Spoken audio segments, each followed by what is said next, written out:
Ishwardi station একটাই train আছে, Rupsa train.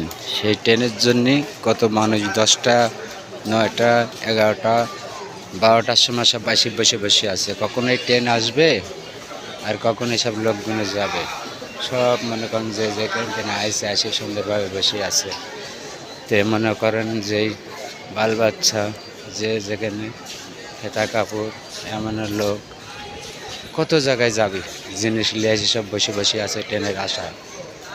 ট্রেনের নাম হচ্ছে রূপসা ট্রেন। হ্যাঁ, এ দেখেন কত মানুষ সবাই সে বসে বসে রয়েছে চাকে চাকে চাকে চাকে। তো এরা